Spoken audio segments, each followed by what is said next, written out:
कहानी के शुरू में हम एक बूढ़े आदमी को देखते हैं जिसको अपने घर के ऊपर वाले कमरे से कुछ आवाजें आती हैं। जब ये देखने जाता है तो वहाँ पर कुछ भी नहीं था, पर हाँ उधर एक खिलौना था जो खुद से घूम रहा था। वो बूढ़ा आदमी जब वहाँ पर गौर से देखता है तो उधर उसे किसी का साया दिखाई देता है, जिसे देखने के लिए वो उस पर चादर डाल देता है, पर उसे कुछ भी नजर नहीं आता। लेकिन कुछ ही देर बाद वो साया उसके सामने आ जाता है, जिसे देखकर बूढ़ा आदमी बहुत ज्यादा डर गया था और वो चादर में छुपा साया उस पर हमला करके उसे मार देता है। फिर हमें कुछ सालों के बाद का सीन दिखाया जाता है। हम एक कपल को देखते हैं। एलिसन अपने बचपन के घर में अपने हस्बैंड के साथ रहने के लिए आई थी। एलिसन अपने डैड की मौत के बाद पहली बार अपने घर में आई थी। उसे अपने पुराने घर में आकर बहुत अच्छा लग रहा था। उसकी पुरानी यादें ताज़ा हो गई थी। उसका हस्बैंड रिचर्ड उससे कहता है कि अगर तुम्हें यहाँ पर रहना अच्छा नहीं लग रहा तो हम शहर में भी शिफ्ट हो सकते हैं, क्योंकि ये घर शहर से बहुत दूर था। एलिसन का एक बेटा भी था। रात को एलिसन को अजीबोगरीब सपने आ रहे थे, जिस वजह से वो स्लीप पैरालिसिस में चली गई थी। मतलब वो नींद में तो नहीं थी, पर वो अपने जिस्म को भी नहीं हिला पा रही थी। असल में ये उसके बचपन की बीमारी थी। उसका हस्बैंड उसे शांत करता है। बचपन में उसके डैड उसे इस बीमारी से निकाला करते थे। एलिसन को ये बात समझ नहीं आई थी कि ये उसकी कोई बीमारी है या उसके साथ कुछ वाकई अजीब है, क्योंकि जब भी वो ऐसी हालत में होती थी तो एक औरत उसको दूर खड़ी दिखाई देती थी जो सिर्फ उसी को देखती रहती थी। बचपन में भी उसके साथ बिल्कुल ऐसा ही होता था। उसके डैड उसको समझाते थे कि इसमें कुछ हकीकत नहीं है, ये सिर्फ तुम्हारा वहम है और कुछ नहीं। और जब उसके डैड उसको सुलाकर चले जाते थे, इसको दोबारा से वही डरावने सपने आते थे। अब खैर सुबह को रिचर्ड जब ऑफिस जाने के लिए तैयार हो रहा था, तभी एलिसन टीवी में एक पैरानॉर्मल इन्वेस्टिगेटर को देखती है जो बता रहा था कि कैसे उसने एक आत्मा से बात करके इंसान की लाश को ढूंढ लिया है। उसे देखकर एलिसन भी मन ही मन सोचती है कि उसे भी इससे अपने केस के बारे में बात करनी चाहिए। अपने हस्बैंड रिचर्ड के जाने के बाद एलिसन अपने घर की सफाई करने लगी थी, जो वो किताबों को रख रही थी। तभी वो एक तस्वीर को देखती है जिसमें एक ब्राइड, दुल्हन और उसका हस्बैंड थे। एलिसन उन्हें देखकर नहीं पहचान पाती और इस तस्वीर को रखकर दोबारा से साफ सफाई करने लगती है। इसी बीच उसे वॉशरूम से पानी के चलने की आवाज आ रही थी। जब ये जाकर देखती है तो उधर पानी का टैप नलका खुला हुआ था और वॉश बेसिन में पानी भर गया था। ये टैप को बंद करती है और पानी निकालने के लिए हाथ डालती है तो उसे वॉश बेसिन में से किसी के कटे हुए बाल मिलते हैं, जिन्हें देखकर वो काफी हैरान हो गई थी कि वो बाल यहाँ पर कैसे आए। तभी एलिसन को अपने बच्चे के रोने की आवाज आने लगी थी। ये जाकर अपने बच्चे को चुप करवाती है तो तभी उसकी नजर उनके धागे पर पड़ती है जो बॉल की तरह लिपटा हुआ था। उसे देखकर इसे याद आता है कि ऐसा धागा उसने अपनी मॉम के हाथ में भी देखा था, क्योंकि उसकी मॉम टेलर दर्जन थी। रात को एलिसन जब रिचर्ड के साथ खाना खा रही थी तो रिचर्ड बताता है कि मुझे बिजनेस के सिलसिले में कुछ दिन के लिए शहर से बाहर जाना होगा। ये सुनकर एलिसन को बिल्कुल भी अच्छा नहीं लगता। वो कहती है जरूर, तुम्हारी सेक्रेटरी भी तुम्हारे साथ जा रही होगी, क्योंकि पहले एलिसन का हस्बैंड अपनी सेक्रेटरी को पसंद करता था। एलिसन उसको मना करती है कि तुम मुझे ऐसे अकेले छोड़कर जाओगे, जिस पर वो कहता है बात समझने की कोशिश करो एलिसन, अगर मैं नहीं गया मुझे जॉब से निकाल दिया जाएगा। पर एलिसन को गुस्सा था कि रिचर्ड अपनी सेक्रेटरी के साथ जा रहा है, जिस पर रिचर्ड उससे कहता है कि वो उसकी जॉब है, तुम समझने की कोशिश करो, मैं सिर्फ तुमसे प्यार करता हूँ, मुझ पर ऐसे शक मत करो। एलिसन अब बिना कुछ कहे ही अपने कमरे में चली जाती है। तभी उसे अपने सामने घूमता हुआ खिलौना दिखाई देता है। उसको देखकर एलिसन को अपने बचपन की याद आ गई थी कि कैसे ऐसे ही बचपन में ये इसके सामने आ गया था। जब इसने इस खिलौने का पीछा किया तो इसके मॉम ने इसे स्टोर रूम में बंद कर दिया। जब सुबह हुई तो इसके डैड ने इसे बाहर निकाला था। एलिसन जख्मी हालत में बाहर निकली थी। इसके बाद इसके डैड ने ये फैसला किया था कि वो इसे किसी दूसरी फैमिली को दे देंगे, क्योंकि एलिसन अपने ही घर में महफूज नहीं थी। पर उस वक्त एलिसन ने अपने घर में एक प्रीस्ट को भी देखा था जो कमरे में बैठा मंत्र पढ़ रहा था। तब से एलिसन बाहर रहने लगी थी और अब बहुत सालों बाद ये अपने पुराने घर में आई थी।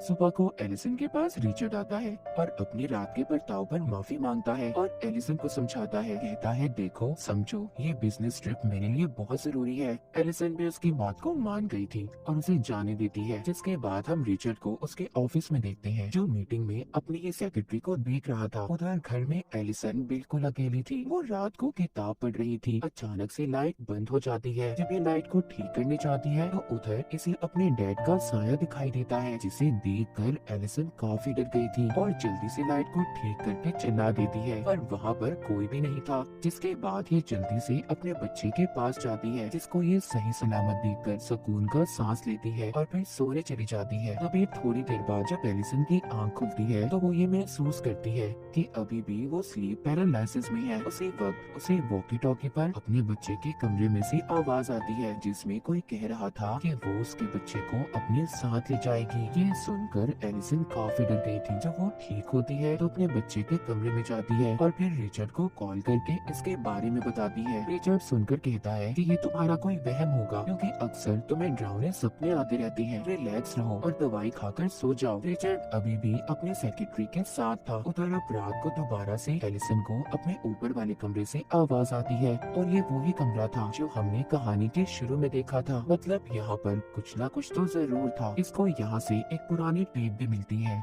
जिसको इसके डैड ने रिकॉर्ड किया था। एलिसन उसको लगाकर देखने लगी थी। ये उस वीडियो में देखती है कि वो अपने मॉम डैड के साथ जंगल में पिकनिक मनाने गई थी, पर साथ ही एक और वो अपनी मॉम की वीडियो देखती है जिसमें उसकी मॉम अजीब सी हरकतें करती हुई दिखाई दे रही थी और उसके डैड ने प्रीस्ट को बुलाया था। ये सब देखकर एलिसन को समझ नहीं आ रहा था कि उसकी मॉम को हुआ क्या था, क्योंकि आज तक उसके डैड ने इस बारे में नहीं बताया था। अब एलिसन किसी तरह उस प्रीस्ट का पता करती है जिसको इसने वीडियो में देखा था और उससे मिलने जाती है। प्रीस्ट उससे पूछता है कि तुम कौन हो। वो बताती है कि आज से कुछ साल पहले मेरे डैड ने तुमसे मदद मांगी थी। मैं उन्हीं की बेटी हूँ। मेरी मॉम को ठीक करने के लिए मुझे जानना है कि आखिर मेरी मॉम को हुआ क्या था, वो क्यों अजीब अजीब हरकतें करती थी। प्रीस्ट कहता है सॉरी, मैं इस बारे में तुम्हारी कोई मदद नहीं कर सकता और ना कुछ बता सकता हूँ। एलिसन कहती है मुझे उस घर में किसी के होने का एहसास होता है, पर प्रीस्ट फिर भी उसकी नहीं सुनता और उसके मुंह पर ही दरवाजा बंद कर देता है। पर फिर उसी दिन प्रीस्ट एलिसन के घर खुद ही आ गया था। एलिसन पूछती है मेरा अब भी यही सवाल है, मेरी मॉम को क्या हुआ था। प्रीस्ट बताता है तुम्हारी मॉम पर किसी बुरी आत्मा का असर था। उसने तुम्हारी मॉम को अपने काबू में कर लिया था और तुम्हारे डैड ने तुम्हें दूसरी फैमिली को इसलिए दिया था, वो तुम्हें महफूज रखना चाहते थे। तुम्हारी मॉम के अंदर जो आत्मा थी वो बहुत खतरनाक थी। उस पर कोई भी मंत्र असर नहीं कर रहा था, इसीलिए उनका गला काट कर हमें तुम्हारी मॉम को मारना पड़ा। इसके बाद तुम्हारे डैड को लगा कि वो आत्मा चली गई है और वो इसी घर में मौजूद थी। ये सुनकर एलिसन डर जाती है। वो प्रीस्ट को बताती है कि जब मैं स्लीप पैरालिसिस में होती हूँ तो मुझे कोई नजर आता है। वो प्रीस्ट कहता है ये तुम्हारा कोई वहम नहीं है, बल्कि ये हकीकत है, क्योंकि वही आत्मा अभी भी यहाँ पर मौजूद है जो इस घर से जाना नहीं चाहती। एलिसन पूछती है आखिर उस आत्मा को हमसे चाहिए क्या। प्रीस्ट बताता है कि तुम्हारी नाना की शादी के फौरन बाद ही उनकी वाइफ गायब हो गई थी। फिर उन्होंने दूसरी शादी कर ली जिससे उनके पास 2 बच्चे थे, पर उनमें से सिर्फ तुम्हारी मॉम ही बची थी। जो दूसरी उनकी बहन थी यानी कि तुम्हारी आंटी, उनको वो आत्मा अपने साथ ले गई और वो आत्मा कोई और नहीं बल्कि तुम्हारी पहली नानी है जो अपने बच्चे को लेने आती है। प्रीस्ट किस बच्चे की बात कर रहा था ये हमें कहानी में आगे जाकर पता चलेगा। एलिसन को तभी प्रीस्ट के पीछे वही आत्मा नजर आती है जिससे वो डर कर उठ जाती है। वो प्रीस्ट से पूछती है इस आत्मा को यहाँ से कैसे बाहर निकाला जा सकता है। वो बताता है कि इसके लिए उसकी सभी चीजें जो उससे जुड़ी हुई हैं हमें उन्हें जलाना होगा। तभी वहाँ पर रिचर्ड भी आ गया था जो इन दोनों की बातों को सुन लेता है और उसे बेहद गुस्सा आता है। वो प्रीस्ट को जाने का कहता है क्योंकि रिचर्ड इन सब बातों पर यकीन नहीं करता था। उसे लग रहा था कि प्रीस्ट एलिसन को झूठी बातों में फंसा रहा है। इसके बाद प्रीस्ट उसके घर से चला गया था। तभी रास्ते में अचानक से उसकी गाड़ी बंद हो जाती है और उसके सामने वही आत्मा आ जाती है जो ब्राइड बनी हुई थी। ये वही ब्राइड दुल्हन थी जिसकी तस्वीर एलिसन ने भी देखी थी। असल में वो यहाँ पर आकर प्रीस्ट को डराना चाहती थी। तभी प्रीस्ट दुआ करता है और मंत्र बोलने लगता है, जिस दौरान उसकी गाड़ी का दरवाजा खुलता है। उसे वो फौरन बंद करता है मगर फिर से वो दरवाजा खुल गया था। अब प्रीस्ट काफी ज्यादा डर गया था, लेकिन तभी अचानक से वो आत्मा उस पर हमला करके उसे मार देती है। उधर एलिसन अपने कमरे में अब अपने बच्चे को भी ले आई थी। उसे तभी नीचे से आवाज आती है। ये प्रीस्ट को जाता हुआ देखती है। अजीब था ना, प्रीस्ट तो मर गया था, तो फिर ये कौन था। जब एलिसन उसके पीछे जाती है तो वहीं वो आत्मा उसे नजर आती है और उसे अपने साथ ले जाने लगी थी। जिस दौरान रिचर्ड जब उसके पास आता है तो आत्मा वहाँ से चली गई थी। जब ये दोनों कमरे में आते हैं तो इन्हें पता चलता है कि वो आत्मा अब इनके बच्चे को अपने साथ ले गई है। अब रिचर्ड पुलिस को बुलाता है अपने बच्चे को ढूंढने के लिए। उधर एलिसन भी ये जानती थी कि उसके बच्चे को एक आत्मा लेकर गई है जिसे पुलिस नहीं ढूंढ सकती। ये अब उसे पैरानॉर्मल इन्वेस्टिगेटर प्रीस्ट को कॉल करती है जिसको इसने पहले टीवी पर देखा था। ये एलिसन के बुलाने से उसके घर पर आता है और उन्हें एक जादुई क्रिस्टल बॉल दिखाता है। वो बताता है जब भी कोई आत्मा, कोई बुरी शक्ति इसके पास होती है, इसका रंग बदल जाता है और तभी इससे पता चलता है कि वहाँ पर कोई बुरी शक्ति है या नहीं। जब ये प्रीस्ट एलिसन के कमरे को देखता है तो उसे पता चलता है कि उसके बच्चे को सच में कोई आत्मा लेकर गई है।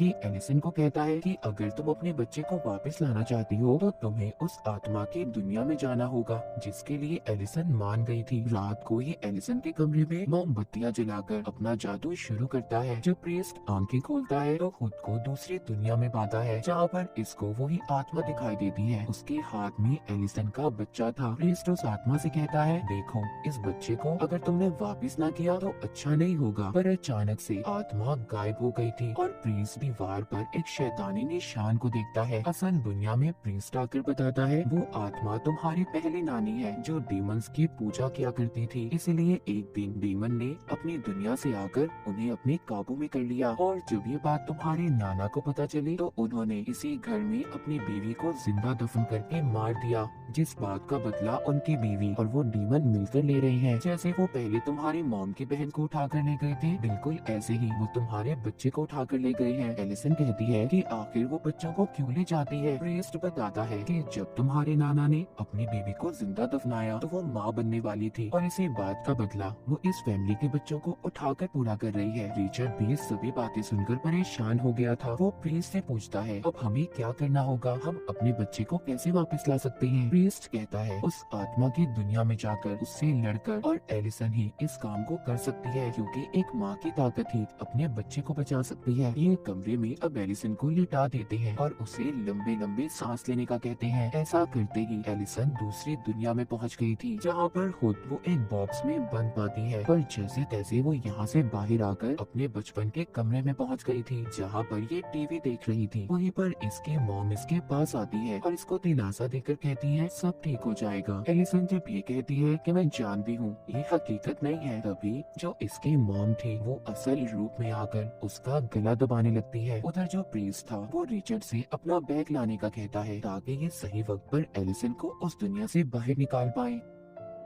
पर जब रिचर्ड कमरे पे जाता है जहाँ पर वो अपनी सेक्रेटरी को देखता है, पर ये समझ गया था कि ये आत्मा की कोई चाल है, लेकिन उस कमरे का दरवाजा बंद हो जाता है। उसे तभी बाथरूम से आवाज आती है। जब ये देखने जाता है उधर आत्मा ने इसको अपने काबू में कर लिया था। उधर दूसरी दुनिया में एलिसन अपने नाना को देखती है जो रो रहे थे। उसको अपनी असल नानी भी दिखाई देती है जो अपना गला काट लेती है। इधर असल दुनिया में प्रीस्ट रिचर्ड का इंतजार कर रहा था, पर जब वो नहीं आता तो वो खुद ही अब ऊपर जाता है। जब कमरा खोलता है उधर सब अजीब था। रिचर्ड भी उस आत्मा के कब्जे में था। ये जल्दी से अपना बैग लेता है और दरवाजा बंद करके एलिसन के पास जाता है। अपनी चीजें निकालकर जादू करके आत्मा को एलिसन से दूर रहने का कहता है। इससे वो आत्मा उससे दूर तो हो गई थी। उधर आत्मा की दुनिया में एलिसन अपने नाना की पहली वाइफ को देखती है, यानी कि उसी आत्मा को जो अब तक इनके पीछे पड़ी थी। फिर एलिसन को अपने डैड मिलते हैं जो कह रहे थे इधर ही रुक जाओ, पर एलिसन कहती है नहीं,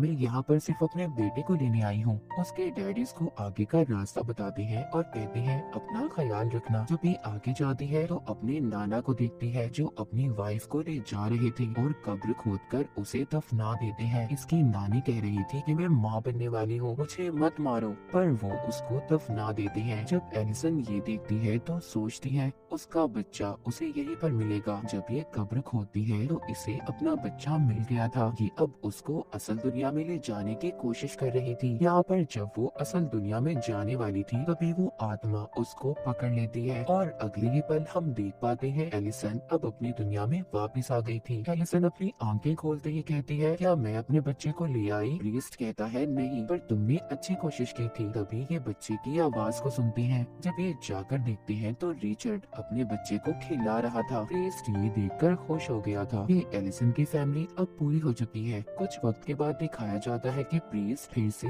एलिसन की फैमिली से मिलने आया था। रिचर्ड उसको बताता है कि वो दूसरी जगह पर शिफ्ट हो रहे हैं क्योंकि वो दोबारा से अपनी वाइफ और बच्चे को मुसीबत में नहीं डाल सकता। प्रीस्ट घर के अंदर आकर एलिसन के बच्चे को देखता है पर उसे एलिसन कहीं पर भी नजर नहीं आ रही थी। प्रीस्ट को फिर से किसी के होने का एहसास होता है। वो वही क्रिस्टल बॉल एलिसन के बच्चे को खेलने के लिए देता है। तभी उस बॉल का रंग स्याह हो गया था। प्रीस्ट समझ गया था कि इस घर में बहुत ही खतरनाक ताकत है। तभी एलिसन उधर आती है और प्रीस्ट को कहती है वेलकम है तुम्हारा। उस पर हमला करके उसे मार देती है। जिसके बाद जब रिचर्ड घर में आता है तो वो प्रीस्ट की लाश को देखता है। उसे अपने बेसमेंट से आवाजें भी आ रही थी। जब ये वहाँ पर जाकर देखता है तो डीमन के हाथ में उसका बच्चा था और एलिसन पीछे से आकर इस पर हमला करके इसे मार देती है। असल में उस आत्मा ने एलिसन पर अपना कंट्रोल कब्जा कर लिया था और कोई भी इस घर से ना जा पाए, इसीलिए एलिसन के अंदर आकर सबको मार रही थी। अब आगे एलिसन और उसके बच्चे के साथ ये डेड ब्राइड क्या करेगी